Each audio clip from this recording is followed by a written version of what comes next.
Good morning. Welcome to another Cars and Coffee with Kenny. I'm Kenny Brown, and if you're a car guy that wants to learn about your car and performance, you're in the right spot. Because I'm going to spend the next hour just talking, answering your questions and talking about things you want to know. And on today's subject, this is a big episode. I'm going to try to squeeze it all in. Today I'm going to talk about we've got a lot of questions on tires. So the major subject is going to be tires. Ernie wants to know about adjusting Panhard bars and control arms, so we'll talk about that. And I've got kind of a cool product. I don't know why I brought this out before, but it's like the quickest, easiest, and most cost-effective way to improve the performance of your car. With that, somebody mentioned I hadn't changed the picture. So I thought before I change the picture, I should probably move it over so you can actually see what it is. And what this is by Nicholas Watts, and I've got several of Watts' works, and this is the winning Ford GT in 1967 with Dan Gurney and A.J. Foyt. And it's obviously signed by the artist, but it's also signed by Dan Gurney and also Phil Hill. Well, Phil Hill isn't driving a Ford GT, but I don't know if you can see it or not, but Phil Hill is in the chaparral right behind him. I have to... There, now maybe you can see Phil Hill's in the chaparral back there. So I thought before I switch them out, I should at least show you exactly what it is.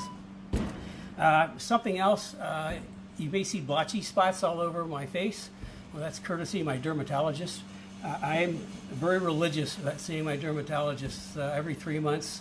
And as most of you know, that I lost my oldest son, Paul, to skin cancer the year after he won the Pirelli World Challenge Championship. And I mean, that was such a loss to me. He was one of the best drivers I ever worked with. Hold on. Okay. Anyway, he was so good.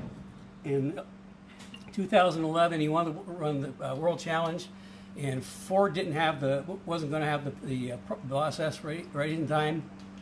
So we built our own. I mean, I was in Chicago. I was on the phone with him almost every day. And he did a project. He built a race car in 30 days. And I'm going to say that the race car we built was actually better, in my opinion, better than the Boss S's, because Paul absolutely dominated. He not dominated, I mean, he put on a driving lesson to everybody. He won 5 races, and that tied Pernelli Jones' single-season win record.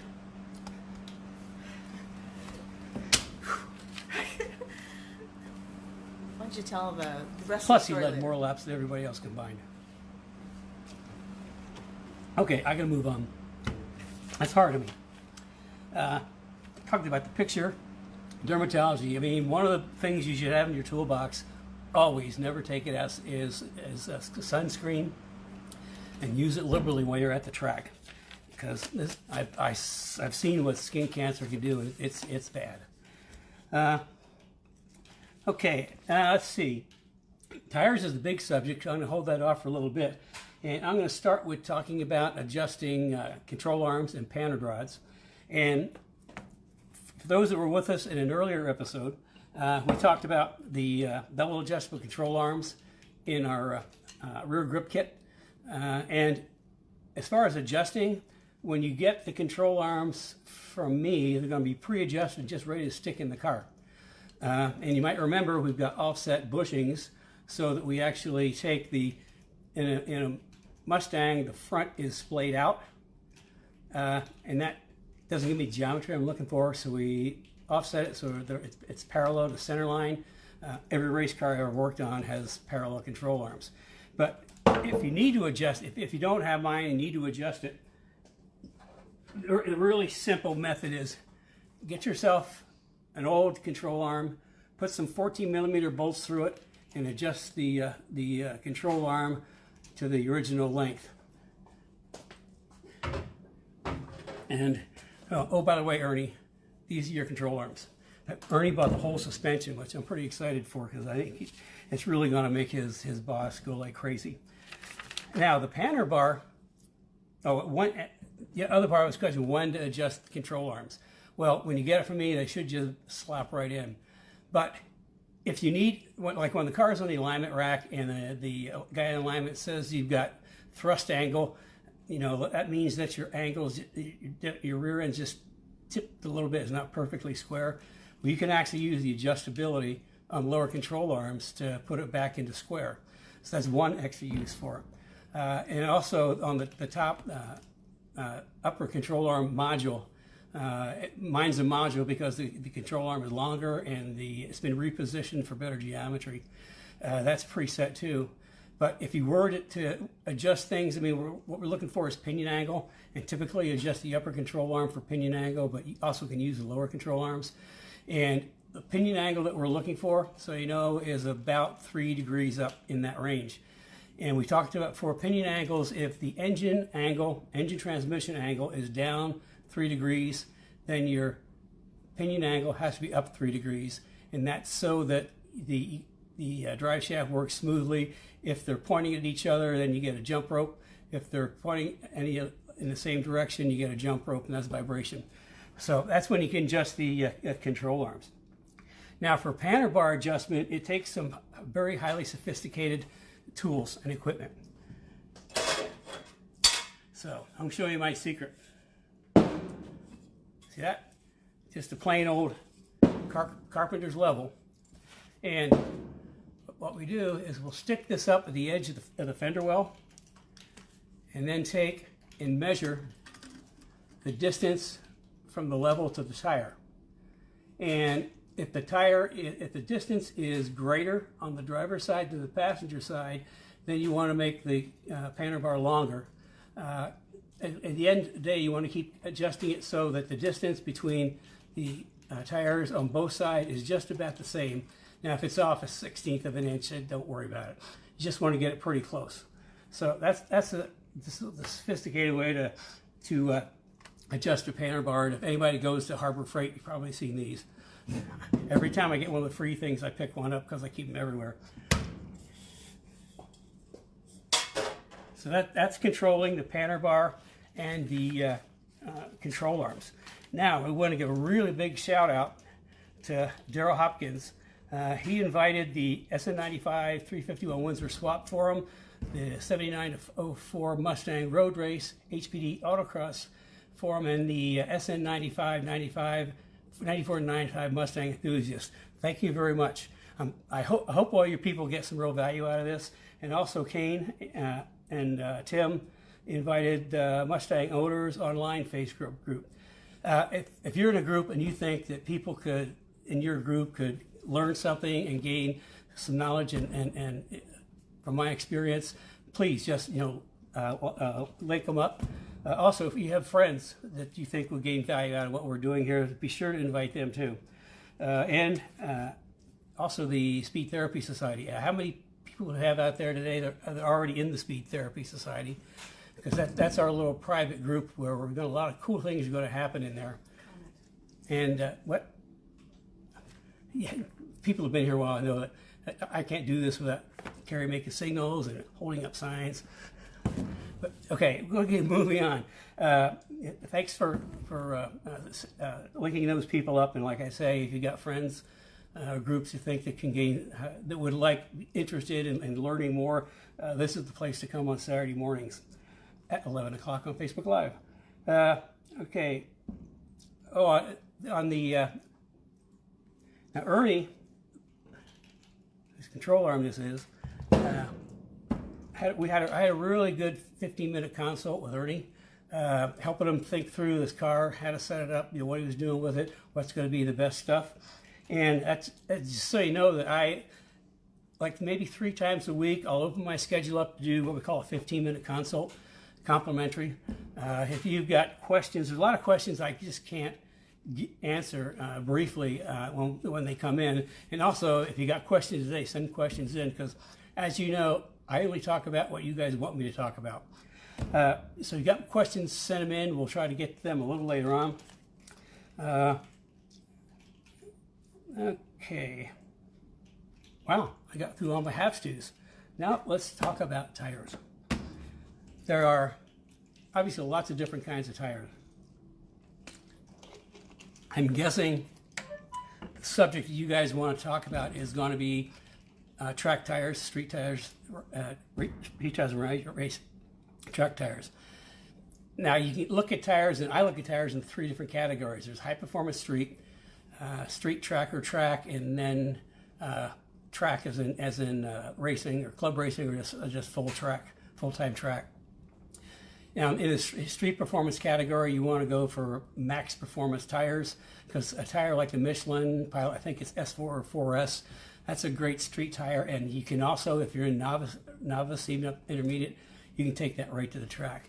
And there's other street track tires like the Pirelli P0 that I like, that we'll talk about here in a minute, that are a track tire that you can drive home and drive back. In fact, you can drive it all the time if you want.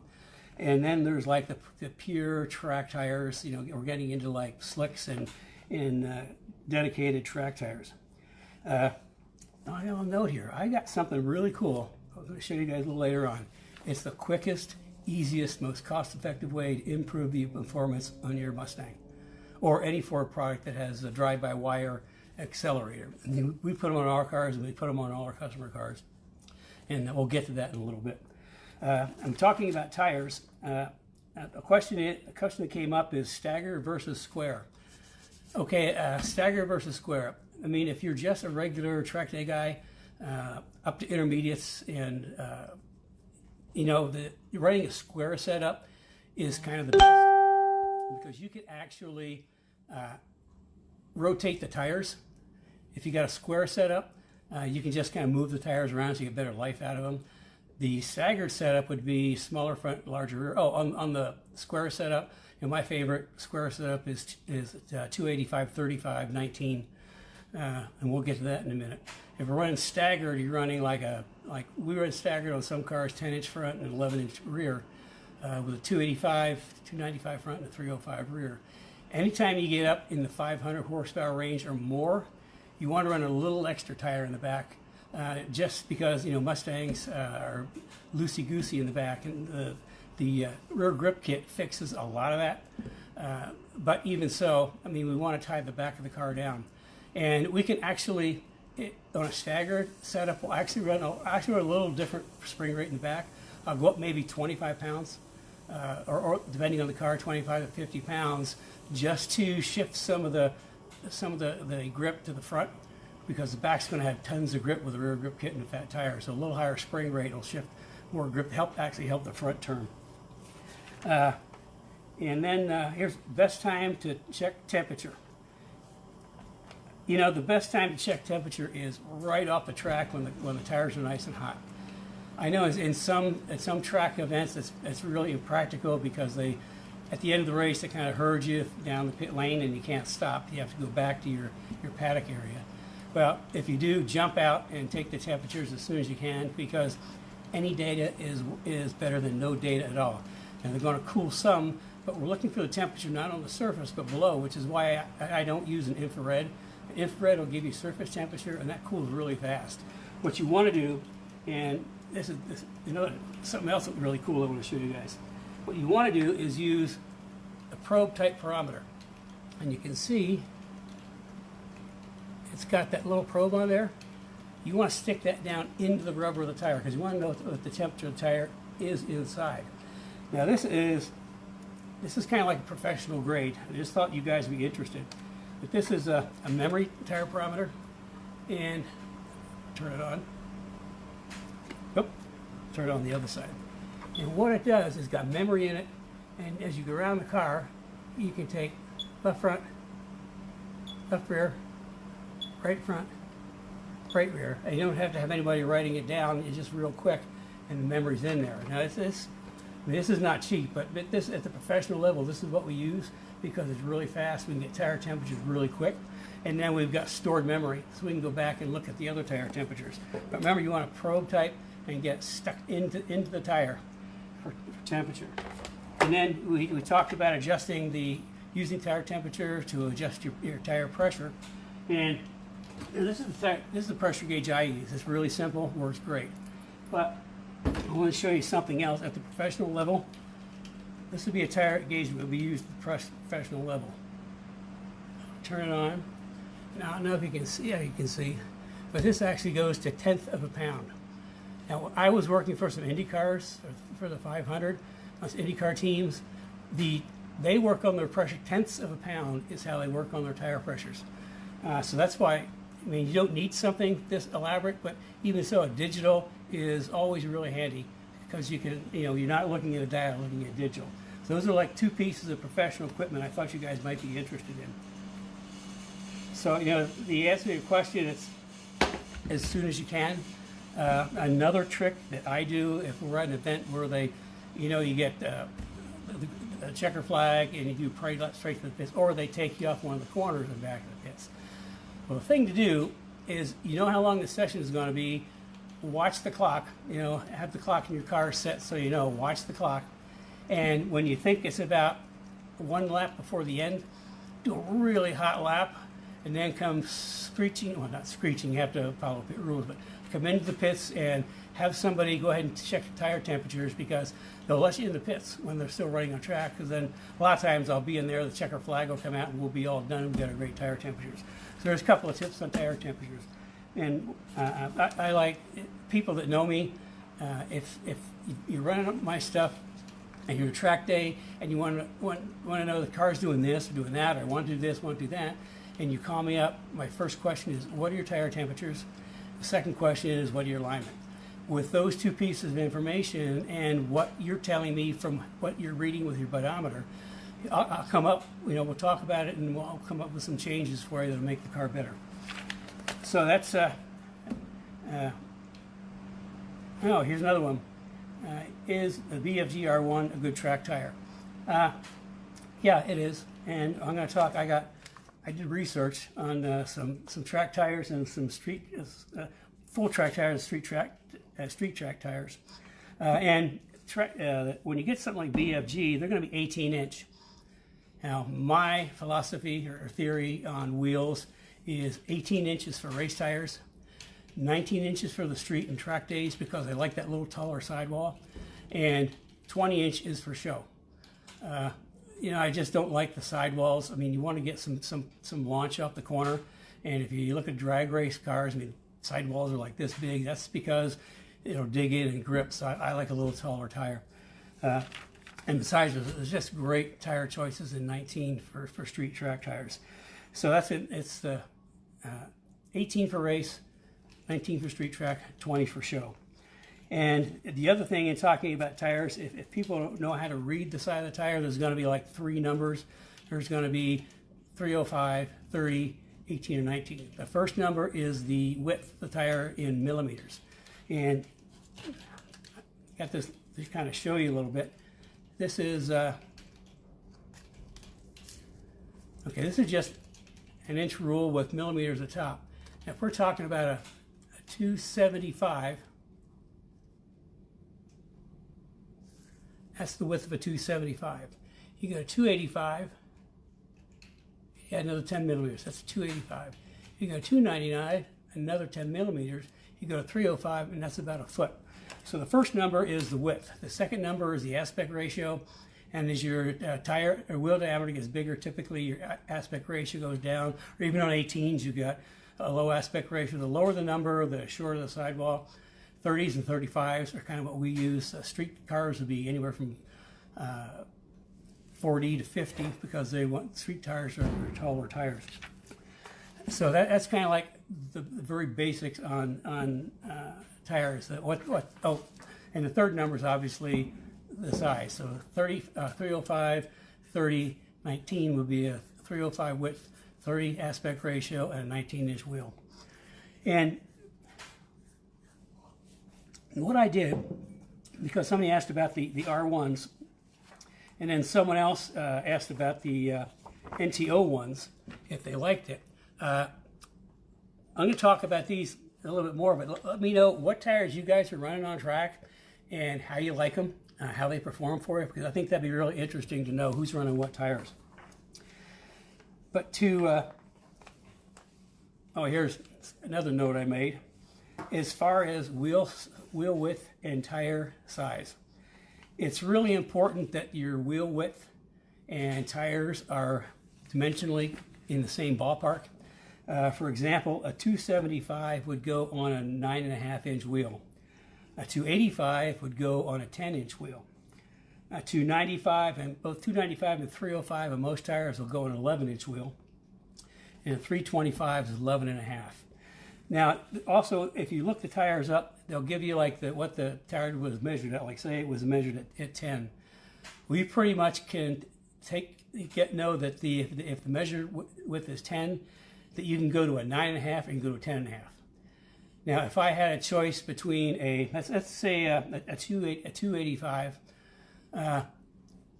it's supposed to be a 10-inch. Let's go to like 295. A 295 would go on an 11-inch, and it could also go on 10.5 and 11.5. I would rather see a wider tire on the maximum wheel width than a wider tire on the minimum wheel width, because it's going to open up the tread more, getting that spread on the wheel. So if you have like a 285 and you want to run on a 9.5, that's fine. But it's better to run on 10, and even better to run on 10.5. There's more to grip in the wheels than the tires, because the width of the wheels designate how much tire is actually on the ground. So keep that in mind. Whatever you're looking at, tires and wheel size, I'd rather see a tire that's maximum wheel width than its minimum. So that's kind of a little bit on tires and rim width. Now, what I did is I went to my #1 resource for tires, Tire Rack. And if you want to know about any specific tire, you want to know the stats on it, you go to Tire Rack, you go in their drop downs, you go to brands, and then you pull up whatever brand you're looking for, you pull up the tire, and then they'll have all the sizes. Then you can pull up the size that you're running or thinking about running and get the specs on it, and it's going to tell you the measured rim width, the minimum maximum rim width, and also the diameter. And diameter is kind of important. I don't like too short of tires for street and track cars. Most of the tires we use are in the 26-inch range. I say 26 to 27, a few in the high 25s. I like tires in the 26 to 27 range for height. They just seem to work out, and also how they look on the car was lower, and they look a lot better. So I went to Tire Rack, and I looked at their 4 most popular track tires. And this is like in order, the Toyo Proxys RA1, which surprised me because that's got treads on it. Hankook Z214, the Proxys R888, and the BFG Force R1. And based on what people have sent in, the RA1 was 100%. That was 100%. That was the marker of the group. The Hankook came in at 88%, the Proxys at 85%, and the G-Force at 82% in that group. Now, the other thing that if you want to know about tires, when you look at up under the specs on the Tire Rack thing, you see the wheel width, the diameter. You can also see the tread, how soft, sticky the tread is. I'll show you now. A typical street car, the tread wear is anywhere 300, 400, somewhere up in there, depending on the tire, whether it's like a touring tire or just a tire. As the numbers come down, the tires get stickier. For example, the Proxys RA1 is rated 100. The Z214 is tire grip at 40. The R888 is 100, and the R1 is 40. The lower you go, the stickier the tire. Now, there's kind of a trick that the tire companies are doing in a lot of like the Optima and a lot of those other type of events. The maximum tread wear, or minimum tread wear you can have is 200. So a lot of these manufacturers are putting tires at 200 just so they're legal, even though their wear rate is below that and they're stickier. So obviously, so the tires do well. So I mean, I don't have a lot of experience with that. I think there's other people that do. So that's kind of on the race tire side. Now on the street track tire, the way they have them listed is the Pirelli P0 Corsa. That's my favorite.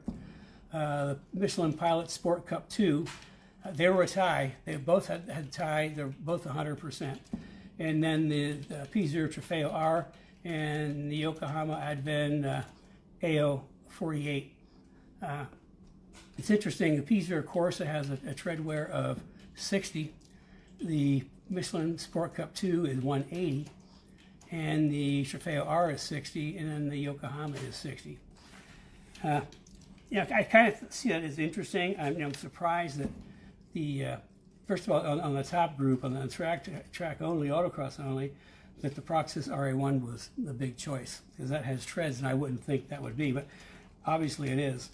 And then the Versys, I think that's more of a slick type tire. The RA1's a slick type tire, and the 888 is another tire with some tread in it. So, I mean, if the question is the BFG Force R1 a good tire, I can tell you that we ran them in the Mustang Challenge, and I have no complaints. I mean, they work good, they wear good. You know, I would say, yeah, it's a good tire. Is it the ultimate in grip? You know, I don't know. It's got a good grip ratio. It was voted number 4, but you know, people have different ways of looking at tires. So I say, yeah, that's a pretty good tire. So out of that group, you know, the 2 slicks would be the ones that I'd gravitate towards. And also what's not on here is a Hoosier. If you're running slicks, I mean, Hoosier has a great selection of track slicks. And talking about slicks, anytime you guys go up to like a slick type tire, super sticky tire, you need to look at your spring rates. The stickier the tire, the more spring rate you need for a couple reasons. One, the tire is going to, as you're going around a corner, the slip angle, the street tire is going to slip a little bit, and you're going to go around a corner, and the car is going to lean a little bit. But with a racing tire, with extra grip, that tire is going to just stop, and then the car is going to continue to lean. So a lot of times you're going to wear at the outside of your tire, and that's not what you want. If you're maximum camber and you're wearing at the outside of your tire, you need more spring. Plain and simple, you need to cut down the roll of the car. So I mean, there's for people that are running slicks, set up a 15-minute consult with me, and I can talk you through. We'll talk about the springs you have, and maybe what you might need. Because I mean, if you want to run that type of tire, I really want to see you get the maximum performance out of it. And you know, that's spring rate, as you know, is everything. Oh, you see some little thumbs up going up. We like that. I mean, that helps us spread the word. So keep them coming. And also little heart-shaped wrenches. They're not hearts, they're actually wrenches that got deformed. But like on the P0 Corsa, the reason I like it, I mean, it's got amazing grip, extremely predictable. I mean, it doesn't like let go. I mean, it lets you know, you might not be want to doing this because I'm not too happy. So it gives you a lot of warning when it's running out of grip. Also, it's got a nice tread pattern. If you watch Formula One and you look at the tread pattern on the intermediates for Formula One, it very closely resembles the tread pattern on the P0 Corsas. That's why you can drive them on the street and drive them on the track, and they also work in light rain. I was at Sebring one time giving somebody a ride, and we just got through turn 1, and as you know, Florida, when it rains, it doesn't let you think I'm going to rain, it just rains. And it just was a torrential downpour between 1 and 2. And I drove around in a rain that was just a downpour. And I can't remember who it was, maybe a magazine editor or somebody, but he was blown away at, I was able to keep some level of speed through the rain to get back to the pits. And as soon as it started raining, I had to jump back and look to see what tires I had on. So that's kind of my favorite. Also, the Sport Cup 2, great tire. Michelin has been around for a while. They got a lot of racing history. They build great tires. I wouldn't be afraid of the Sport Cup 2s. The Trofeo R's. Trofeo R is kind of an interesting tire from Pirelli. It's super sticky. I mean, it's super sticky. It's also, the carcass is different. It actually has a race car type carcass. Now, the tires we're all talking about here are basically DOT type tires, which meant they're built on like a DOT type carcass. That's why we do the temperatures and just the tire pressures to the tire temperatures. And at the end of the day, when you start doing this, you're going to find that all 4 corners are going to have a different tire pressure. And that's because you're asking each tire to do a different job. Left front's going to work the hardest, right rear is going to work the next hardest, and the right front and left and right rear. So we use the tire temperature to set the pressures. And the thing about race tires, like in the World Challenge, we're running Pirelli slicks. True race tire like Pirelli has a different type carcass. That's the whole tire itself. And for those tires, we actually run to a specific pressure. Like all 4 tires would be typically, it's like 30 to 34. I think we were mostly in the 32 range, but you look at your tire temperatures because you need to know that, especially for adjusting camber. But it's like temperature. We always start a little bit high and bleed them down so we have an exact same temperature all the way around. So that's the difference between a race tire and a street tire. The Trofeo R's kind of fall in that same category where we'll set them to a specific pressure. Still look at tire temperatures, but work them to a specific pressure. And I mean, they're super grippy. Of course, they won't last as long as a Corsa or a Sport Cup, but they do grip. And I have no experience with the Yokohama AO48. If anybody does, let us know. Yeah, I'm really interested to know what tires you guys are running and how you like them, because that's kind of important. I have a few comments, just whenever you're at a break. Got some comments, so I'll take a break. Brad says he doesn't know when I breathe, because when I get on a roll, I get on a roll. That's the way I am. So there, I breathe for you. Okay, and I'll read the questions and then you can respond. Paul Miller, he said, good morning. How does vehicle weight affect the tire decision? He's building a 2005 Crown Victoria Sport that he's hoping to achieve sports car level handling with and have a set of 2013 Boss Laguna Seca wheels for this car. Okay, what year was it? 2005 Crown Vic. Okay, 2005 Crown Vic, the Boss wheels, first of all, Boss wheels aren't going to fit. And the reason is when they went to that platform, the front suspension is all aluminum and the track is really wide. We had to, we used like super positive offset wheels like you put on a front wheel drive car because there's just no room between the wheel and the caliper. And what we did for our supercharged Marauders is we put in, we worked with Bear and we came up with a really, really slick 2-piston caliper that the pistons on the inside, so it's a high performance caliper, 2 pistons on the inside, it's got really big pads so that there's room on the outside for the wheel because it's really heavy offset. So, when you're doing that, look at your wheels. And as far as tire choice, on a heavy car, as big as you can get, plain and simple. The heavier the car, the more tire you need. The way the Mustangs come out of the factory, the tires that come on them, to me, are way under-tired for the weight of the car. But in the Crown Vic, what we used to run, we had special wheels on the Marauders and the supercharged Vics, and I think we ran a 255, 35, 19. I'm not sure. I'd have to go back and look. But if you can get a minimum 255, you can get a 65 on there with a wide enough wheel that it clears everything, that'd be better. You don't want too short a wheel, you want a taller side aspect ratio because it's a heavy car. And you can, what kind of handling did you want? Okay. Sports car handling? Sports car, yeah. Okay, it's getting sports car handling. There's not a lot of off-the-shelf things that can help you with that. If you can't find anything, what I would do is I would get police springs for the front, and I'm guessing you've got airbags in the back. I get police springs for the front, and what we used to do in the Crown Vics is we clip the police springs just a little bit because they're higher rate, and so we lower the car. And then also the police front sway bar, don't change the rear sway bar because the Watts link sits on the top of the differential. And as you guys know, on Watts links, wherever the rotating pin is, that's the roll center. And it's on the top of the differential, so the roll center is pretty high. We talked about a Watts link on the back. You can't get it low enough to move the roll center down. That's why in the rear grip kit, we put a roll center relocation kit where we take the Panhard bar and we drop it all the way down to the bottom of the differential, is where we used to run the roll center in the Trans Am cars.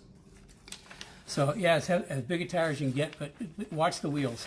The wheels at the front are kind of a big issue, and then Bear does have, call us up and we can get you fixed up with a high performance brakes from Bear. But if you can't find what you need and you can't really build anything, get the police stuff because it's heavier duty and that'll help a lot. And also the quality of tires, high performance, max performance tire is going to give you better handling too.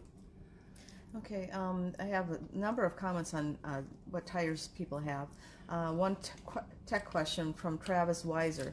If the outside of the tire is wearing out, won't the outside temps be higher than the middle and inside temps also? This question is related to your comments on when you need more spring in the car.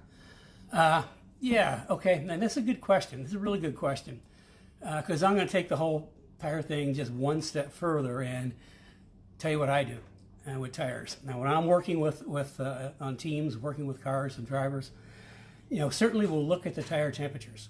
Now, Travis said if the outside of the tire is wearing but the tire temperatures are okay, what's happening, there's at least one corner on the track where the car is rolling way too much and there's not enough camber or there's not enough spring and it's getting onto the outside of the tire.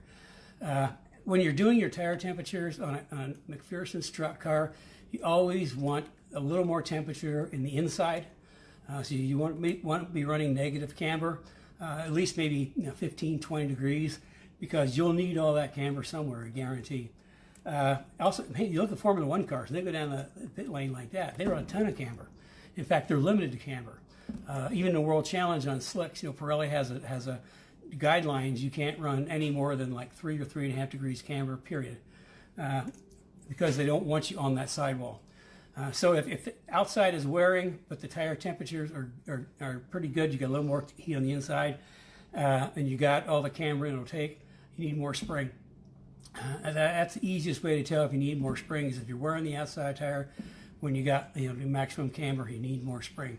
The other thing that I do, there's three aspects to when I read tires when we're racing. Number one is the tire temperatures, and you all know how important tire temperatures are. Number two, I actually look at the tire, I read the tires. I have been doing this for so long, I can look at a tire and pretty much tell what it's doing. How it's the inside, the outside, the graining. Just looking at the face of the tire will tell me a lot. And I recommend you guys start looking at your tires. What is the tire telling you? And the third key element to tire temperatures and pressures and camber is the pedometer from the driver. The feedback from the driver, along with reading the tires and tire temperatures, is how I make my adjustments during a race or during setting up for a race. So those are three things that you start to need to be aware of, and it's like start doing this. The whole idea is the more you do, the more you learn, the better you get. Because I got to tell you, making adjustments on race cars, honestly, it's a guessing game. Now, when you've got a lot of data and you've done a lot, and you can go back to your notebooks. Remember, we talked about having a notebook. Your guesses become very narrow and very precise. So at some point, it's not really a guess. You know what the outcome is. But for a lot in the beginning, you guys will be doing like adjusting shocks, adjusting sway bars, adjusting tire pressures, camber.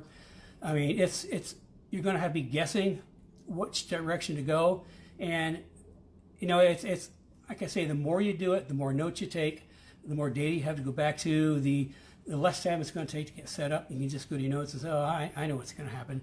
But yeah, start looking at your tires, look at tire temperatures, look at the surface of the tire itself, and then what's your butt telling you. Tires make two kinds of noises. There is an unhappy noise, which is a shriek that they're telling you, what the hell are you doing? And then there's kind of a happy noise where they kind of sing and they say, well, you're doing okay, but don't do any more. So if it's a nice little sing, it's okay. If it's a squeal, the tire's telling you, stop what you're doing because it's wrong. And never, ever lift off. If the tires are squealing, never, ever lift off the gas in the middle of a corner, because what will happen is called trailing throttle oversteer. As soon as you lift off the gas, the back of the car is going to come around. If you get the screeching of the tires, then just need to back out of the throttle a little bit, just slow down a little bit. Like I say, never, ever, never shift in the middle of a corner, and never hit the brakes in the middle of a corner. Take off the gas in the middle of the corner, because it will. It'll be loose. We say a loose makes you hit the back end of the car, hits the wall first. So, reading the tire, just start doing this. You guys, it's all about learning. I I've been doing this for 40 years, and you know, every year I learn something new. I mean, I never stop learning. I mean, every track day I go to, I learn something new. So this is, you know, don't think I don't know it all. I know a lot. I know a whole lot. But like every track session, I'll learn something new. So that's kind of like the overall on tires. What else? Another question. Yeah, we have another. Gives me a chance to take a breath. We have a ton of comments. A lot of people are like You wore around coffee. Yeah. Well, Brad has, there's tons of comments, and one person, Travis Turney, is interested in feedback on the Proxys RA1. I think a lot of people are running that. And I don't know if he wants comments from everybody else or from you. He said he runs the R1Rs in the front for the street on my 03 Cobra. Very happy with the performance of the tire. Yeah, I mean, I have very little experience with those tires. I remember back, in the, I'll say the middle days of the World Challenge, Toyo was a spec tire, and well, you're jogging my, trying to jog my memory. I can't remember which one we ran, but they were shaved, and they were shaved down pretty good. But I can't remember if it's the RA1 or the 888. I think it was the RA1, but I can't be sure. But that was a spec tire for a couple of years, and the you know, the drivers and teams, you know, said this isn't working, and that's when they made the switch to Pirelli. And another interesting thing, when they made the switch to Pirelli slicks, they wanted to run 305 660. Now a race tire, you still have the 305 is the width, but on a Pirelli, the next number is 660. Well, 660 is actually the height, and a 660 is not a big tire. And Doug from Pirelli just said they shouldn't be on that 660. They need a 680. No, it's a 645. Excuse me. Start at 645, which is a really low tire, and so they went up to the 660 front and the 680 rear. The higher you go up in numbers, the taller the tire. Now in Michelin, there's just two numbers. So 300 would be the equivalent of 305. Like a 66 would be like the equivalent of 660. So they only do two numbers instead of three. But race tires are, you know, the dimensions are different. But Okay, I think that's good. There's a ton of comments, people commenting about their tires, but there's so many. I think I'll just let everybody read those comments, and you can read them later. Okay. So go on to the next subject. I'll try to read all your comments this week, and so I'll learn what you're running and what you think about them. Because I've got, you know, a lot of experience with Pirellis. I've got experience with the BFGs, some experience with the Michelins. I mean, they're all great tires. They're just, some are a little greater than others. And again, we're getting back to, you know, the driving. Every driver, every track, every day is different. And some drivers might like the RA1s. Some drivers might for the 888s. You know, this experimentation, write down your notebook. What do you think about the tires that you're running? One more question. How old a tire would you take to the track? How old a tire would you take to the track? That's kind of a tough question. We've run Pirelli courses for like 2 seasons. I don't know if I want to go much more than that, but but they'll wear down, so you have to change them. Like on a street tire, I mean, I wouldn't. I'm not a tire engineer, so I'm just guessing. I would say maybe 4 years, because I mean, tires are going to degrade. The compound's going to start hardening. The older a tire gets, the harder the compound gets, and the harder the compound gets, the less grip you have. So the older tires are going to have not as much grip as a newer tire. How I set this out, of my cool tools. This is comes in this nifty little suitcase. This is my tire hardness tester. It tests the tire, the soft or hardness tire, and we can go through and we can go and compare like 1-year-old, 2-year-old tires to new tires, and what the hardness is. And also if you're looking at tires, and if it goes way up, it's hard. I mean, if it doesn't go up hardly at all, it's a pretty soft tire. So the older a tire gets, the more of the bottle throws are going to go out of the tire, and the harder it's going to get. I mean, I say the newer the tires, the better. You know, a couple years for track on tire, I think it's fine. 3 years on the same track tire, I think I'd be changing. If you could use new tires every season, that would be optimum. But for some people, they can't. So if you can run it for 2 seasons, and then also if you know the tire is a budgeting issue, run square. You know, run the same size all the way around, so you can trade sizes. And I typically, when I swap tires, I'll go diagonal. I'll put the right rear, which does the least amount of work, on the left front that does the most amount of work. I move the left front to the right rear, and then I'll take the right front and put it on the left rear, and vice versa. Now, some tires are omnidirectional. You can run them either direction, but on some performance tires, you have to watch out. They're directional only. If you're rotating tires and you've got directional, you're going to have to dismount them and mount them. So be aware if you're going to rotate tires. Do you have an omnidirection? It'll go either way, or do you have a directional tire? And if the directional is going to have on there this way or inside. I think some of the Pirellis say inside, so that you know it has to be on the inside. So yeah, that's my best guess without being a real tire engineer. Just on my experience, I wouldn't run more than 2 seasons on track tires, street track tires.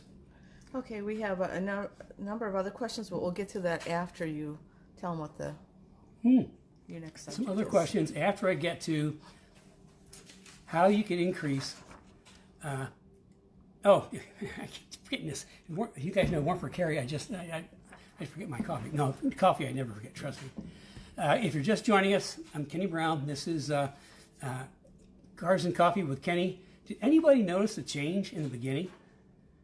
I usually say Kenny Cars and Coffee, but we had a contest to see. Carrie wanted Cars and Coffee with Kenny, and I wanted Kenny Cars and Coffee, so we had a contest, and she blew me away. Everybody wanted Cars and Coffee with Kenny, and Ernie made a good comment. He said, you know, it's if you say Kenny Cars and Coffee, it's like Kenny Cars, so Coffee, Cars and Kenny would be better. So, welcome to Coffee, Cars and Kenny. I don't have to get used to that. You said it wrong. Did I? Yes. Coffee, Cars, and Kenny. No, Cars and Coffee. Oh, Cars, Coffee, and Kenny. And also Speed Therapy Society. That's a group we have. It's a private Facebook group. If you're not in, please join, because we're going to be doing a lot of really cool things in that group as the season goes on. And if you've got friends that think you can gain some value out of my extensive experience and knowledge and all this stuff, motorsports, street cars, track cars, please link to them, invite them to join. And also, if you're in a group that think they might get some value out of this, invite them too. The more the merrier. Okay, the slickest, easiest way to increase the performance of your car. Comes in a little tiny box. What the hell is that? There it is. This is the JMS Pedal Max.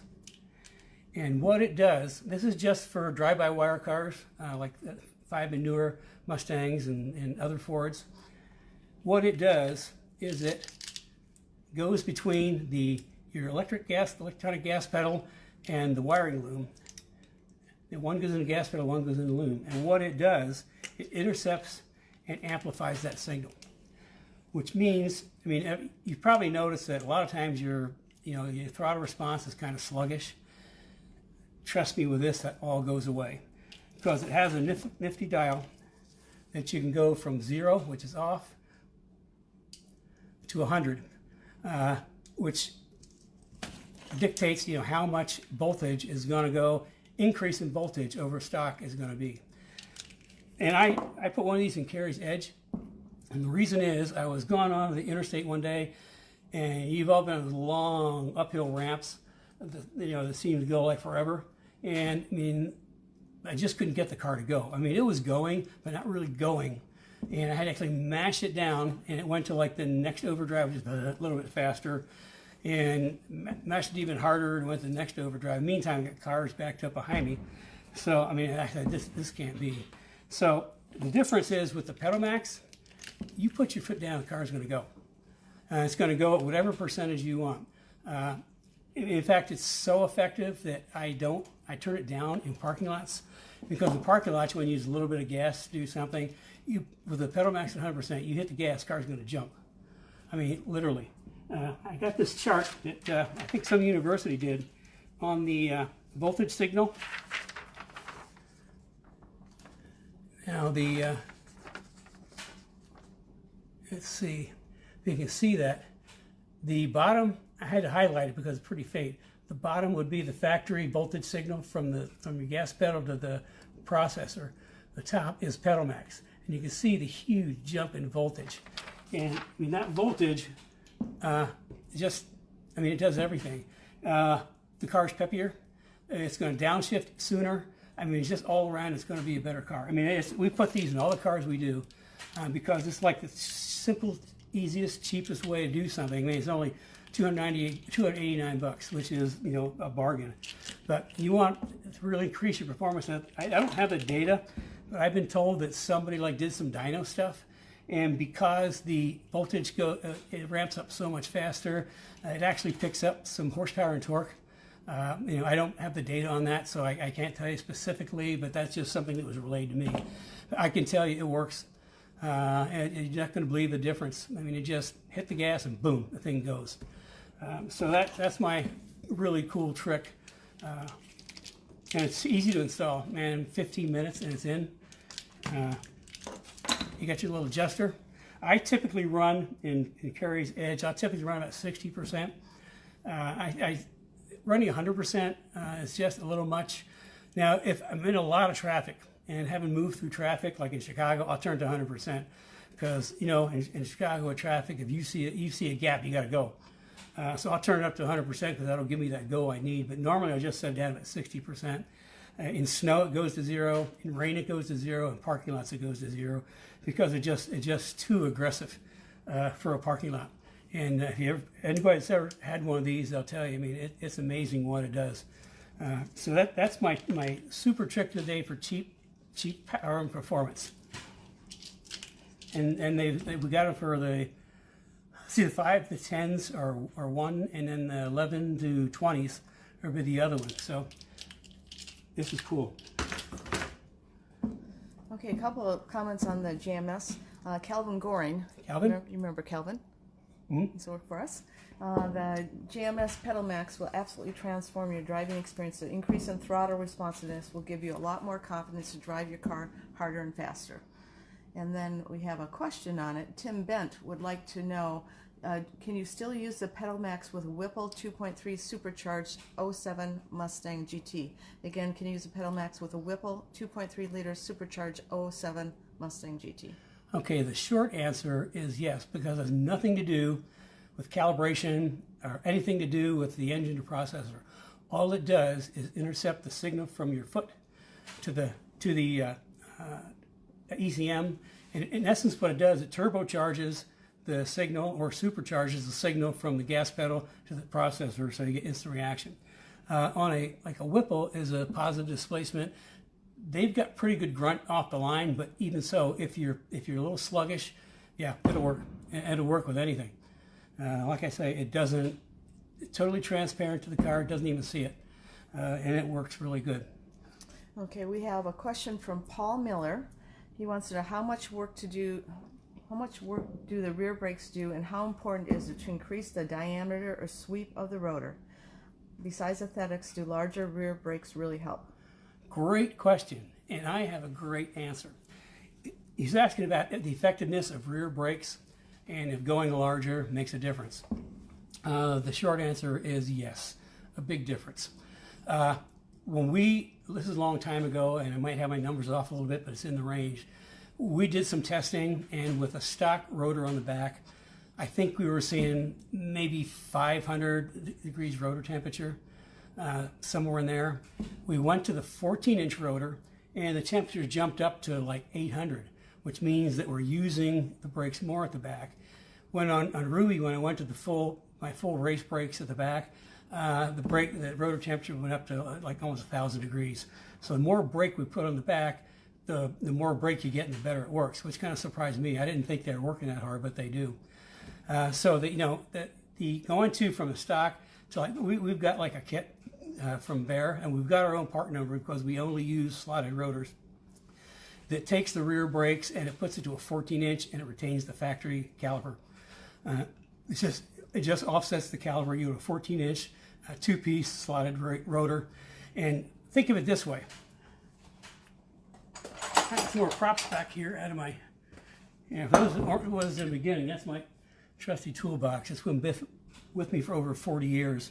And it has been to just every major racetrack in the country, if that toolbox could talk. So, okay, here's an example. We've got, let's just say this is your stock rotor. I can't remember, they're like 11 or 12 inch. And you look at the leverage, you know, what it takes to push it down or resist. And you go to a 14-inch, and all of a sudden, it's just, now you've done this, you try to get a nut loose with a small ratchet or something, and it's like, it won't go. You get a big boy, and boom, it goes. So what you're doing is you're increasing leverage.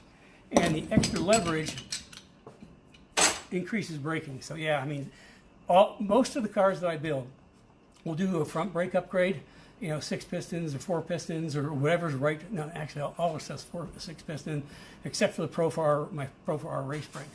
And if it's a street application or a street track, depends on which 6 pistons we use in the front. But either way, always put that 14-inch upgrade in the back and keep the stock calipers. The reason we keep the stock calipers, because this is important too if you're thinking about putting big brakes on the back. The axles in an 8.8 Ford, which is in the Mustang, are called C-lock axles, which means that when you put the axle in, it goes into the differential, it kind of sticks in, you drop a C-clip on, and it pulls back into place, and then the pin for the differential goes through and holds it in place. Well, it's not real precise, and what you get is like a little in and out movement. And if you go to a hard mount brake, what happens is going around corners, the axle moving in and out will actually push the brake pads back. So next time you go to a corner, it's like, whoa, the brake goes, the pedal goes to the ground. A good example, I can't remember what year this was, but I was working with we put our suspension on, our full suspension on somebody that had a World Challenge Mustang that was running in, that was a Mustang Challenge Mustang, running in World Challenge, I think. And I went to Salt Lake to work with the team there, and they hired some engineers, like 4 or 5 cars in the group. They hired an engineer who, actually his background was Miatas, and he put big brakes on the car in the back. And you know, after a day of testing, everybody's brake pedal went away. And one of the drivers said, yeah, who'd have thought that had happened? I said, I would. We discovered that back in 93, when we built Old Blue. And we fixed the axle so it wouldn't go in and out. What we did for that, we're running out of time.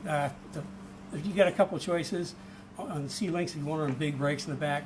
The factory calipers are made so they'll move with the axle and the rotor. There's a couple of choices. One, Strange now has an outside bearing mount. You cut the outside flange off and you put the Strange on, and with that you can use the axles out of a 9-inch rear end. You know, the old standard standard of racing 9-inch rear end. And what happens with that is the bearing is on the axle. It drops into the bearing housing, and then there's a plate that holds it in place, so the axle doesn't move. So that's what we did on Old Blue, to put bigger brakes on the back. That's one solution. Another solution, like what Travis did, and I can't remember somebody else did, is Bear has like what's called a full floater, which means that the hub on the and again you have to cut it off and weld it and make sure everything's straight. The hub actually mounts on the axle itself, and it just, without the axle there, you can just spin the hub and it goes round and round. So it's not, I mean, it's solid.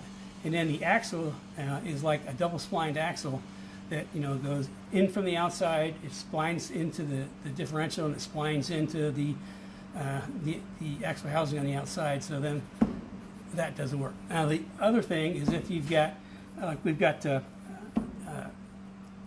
think Warren is running a big heavy GT 500, and he's running a lot of horsepower. It's a big heavy car. He's really concerned about the rear strength of the rear axle, and he said the last thing he wants to see is at some point his axle just careening across the grass without him.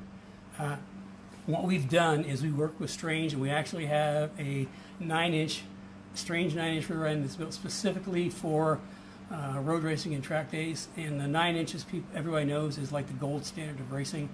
I mean, you're not gonna break a 9-inch. I mean, that's what they use in NASCAR, Trans Am, you name it. Everybody uses drag racing. We've got that option. I mean, it's not the cheapest option, but I mean, it's there if anybody's interested. So we had one made up for David out in the West Coast, who's building an AIX car, and they're really nice pieces. And the cool thing about the 9-inch, like when we're racing, the entire differential and gear set comes at the front of the axle housing. So I mean, it's just you take all the bolts out, undo the drive shaft, the whole thing slides out, which means if you need to go from, let's say, 355 to a 370 or 410 gears at the track, you just pop this out, stick it in the can, go over, pull your 410 out, plug it in. It's pretty cool. And if you look around like Trans Am cars and some of those professional levels, you're going to see maybe 2 or 3 differential housings. We call them, hogshead lined up in a row with different ratios. So the 9-inch, putting the full floater on, or having the outside bearing, and they do have the flange now that's for the 8.8 flange, so everything you can use your brake, everything stays the same. You just use a 9-inch axle, which doesn't move. Okay, we have 2 more. There's a lot of conversation going on. I'm going to have you look at it and maybe get back to some of these next week with any comments you have. Okay. But I want to cover. Chris Sauter has a question, but first I want to go to the Pedal Max conversation that's going on here. Well, you guys are really talking. Good job. Give yourself some thumbs up. Okay, so Brad says we use Pedal Max on all of our drive-by-wire cars, and it's awesome on the Ford dually we use to pull our trailer. I forgot, you didn't mention that. Yeah, I forgot to mention that. We actually, there was a guy a couple of doors down, they run a construction company, they got a diesel, I think it's a 250, and he put it in his truck and turned 100%, mashed the gas, and started smoking the rear tires. So, I mean, it does work in any of these cars that are like drive-by-wire. Let's see, this is Travis Wires said, think of the JMS as a way to change your throttle map. Yeah, that's a good way to put it. It actually changes the mapping of the throttle. It changes, the voltage. It supercharges or turbocharges your right foot. So the ECM has to think faster, because the time from your foot to the ECM is a lot faster. Okay, and then Dan Graham says he's hesitant to put the accelerated booster on a big horsepower car. What's your thoughts on that? I mean, it just depends. I mean, if you've got a big horsepower car and you've got a sluggish pedal, especially on track, I mean, sometimes you want to get to the gas and just a little slow picking up, I'd use it. And just find, you don't have to put it 100%. You just have to find that range in there where your response time for the pedal to the throttle is a lot faster. I mean, it's just, that's what the dial's on there for. Pick your setting, but it will take the sluggishness out of your pedal. Okay, we're having a lot of question on the brake, a lot of back things. Okay, we're going over time. We're going to try to get these brake questions. Okay, no, we're going to cover this next week. Can you guys put comments in if you want to cover any braking tech next week, and what braking tech you would like to cover? Then we have Chris. I'm going to have to find this one. In the meantime, real quick, Joe Johnson wants to know, this is on his GT 350, and he wants you to analyze that and tell him what it is. This is tire temps. This is tire temps, and this is great. I mean, if Joe wants to analyze it, and he sent me his tire temperatures, probably backwards to you, but left front is 117 out, 120, 116. Right front, 112, 115, 116. Left rear, 117, 127, 128. Right rear, 111, 117, 117. Okay, my first takeaway is you got a little bit too much pressure. This 116 to 117. Can they see it? I don't know if you can see it. 116 to 117. 120 is way high. It means the tire's crowning. You want to get that down to be at least 116. And then over here, you've got 12, 15, 16. You want to get that down like closer to 13, 13 or 14. Now here you got 17, 27, 28. What that's telling me is, I mean, the tire pressures are kind of okay, just a little high, but then you've got like good camber in the back because you're warm on the inside. 11, 17, 17. Again, that 17 between 11 and 17, that should be down somewhere in the like 14 range. So all in all, it needs a little. The air needs to come down a little bit. But the other thing I'm reading is there's just not enough camber in this left front. There's just not enough. I mean, it should be reading kind of like this. This is 17, 28, 28. In the back, that's what your front should be reading, something like that. And it's not. It's almost dead across. There's not enough camber in the car. And on the right front, the same thing. Well, same thing. There's not enough camber because the outside is good. This is inside 12, middle 15, outside 16. The outside is harder than the inside. So the tire's rolling over, so it means you don't have enough camber. If those were reversed, that'd be really good. So my quick is it needs to take a little bit of pressure out, and then also both front tires need camber. This right rear could also use a little camber because it's hot on the outside. Don't know what the alignment specs are, but it's 11, 17, 17, and when you adjust the pressure, it's going to be 11, 14, 17, and you're going to want the reverse. You want the 17 inside and the 11 on the outside. So yeah, this is good. I mean, this is what I like from people because the more information you give me, the better advice I can give you. So, and now if you're running maximum camber on the car, there's like camber bolts. I don't think there's much camber adjustment in GT350s. I'm not sure, but we've got like a camber bolt that will go in the bottom, and you get like 3/4 of a degree. It's an offset. It's a slug type thing, which is offset. We can get a little camber in. The other thing is to switch to camber plates. All the shocks that we use get camber plates. And in 17, we've used the Pro 4R shocks. The RS Pro shocks, which are the double adjustment with a canister. It's still in their club line. We've used it with that. We've used it with a regular single adjustable. I mean, I can tell you from GT350, I know what the spring rates are. Don't have them in front of me, but there's not enough spring rate. There's more spring rate in the R's, but they're still 200 pounds short of what I use on track, which is why I had some of my drivers, like in 17 GTs, just kind of fly past GT350s because they're kind of way more speed through the corner and you get way more exit speed. And as we know, exit speed is everything, and that's why they can pass GT350s because they just don't have enough spring. Now, if you got the magnetic shocks, you're stuck. But if you don't have magnetic shocks, then we've got options on shocks and springs that will really make the thing handle like it's somewhere else. Plus, you get adjustability at the front. So this is probably a really good example of a 15-minute consult with you. And Joe, you might want to call in if you want a little more detail from Kenny on this. So just either call me or else comment below, and we'll set up a 15-minute with you. That's a really good point. Joe just got one of my complimentary 15-minute consults in about 5 minutes. So if you want to talk more about this, Joe, just call Carrie, set up a 15-minute. And, because I'm missing some information. I'm just have to guess at things. So with that. We're going to be probably not getting to all the questions. So we're way over time. Yeah, I know. We're going to have some of these questions next week, Chris, I think. The question that you asked if Kenny was going to talk about throttle modification, I think we'll just hold that until next week. Throttle modification? Yeah.